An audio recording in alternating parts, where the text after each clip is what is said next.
Seni biraz tanıyalım mı ablacığım? Evet, tanıyabilirsin. Benim adım Yaşa. 45 senedir Hollanda'dayım. Oradan emekli oldum. Şimdi köye geliyorum. Yazda köye geliyorum. Kışta gene Hollanda'ya gidiyorum. Çocuk Normalde bu köylü müsün? evet, doğma büyüme bu köydeyim. 20 yaşına kadar buradaydım. Sonra evlendim, Hollanda'ya gittim. Orada 4 tane çocuğum var. 2 kız 2 oğlan. Kızlar da evli. Bir oğlum bekar, bir gelinim var. Orada onlar yaşarlar. İzine geliyorlar buraya, ben buradayken.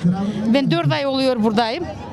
Daha birazdan gideceğiz gene. Hollanda'da Türk mahallesinde misiniz? Evet, karışıkız yani. Türkler de var, Hollandalılar da var. Beraberiz. Nasıl Hollanda'da yaşamak? Valla orası buraya göre iyi yani.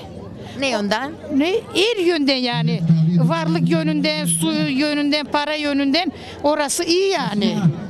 Çok orası zengin devlet. Öyle bir sıkıntı yok.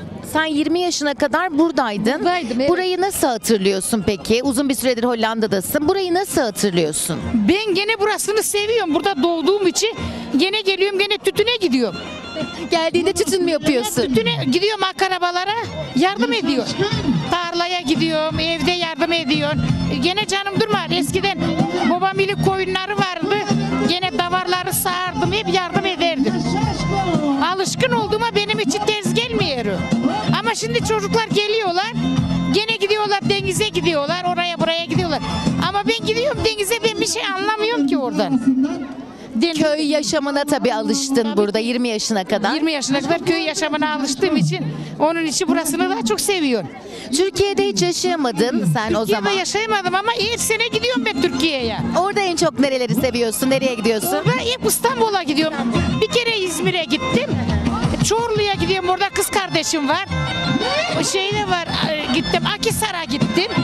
Oralarda teyzem varıydı. Onları öyle geziyorum, akrabaları. Benim evim yok orada, kayınbabanın evi varıydı.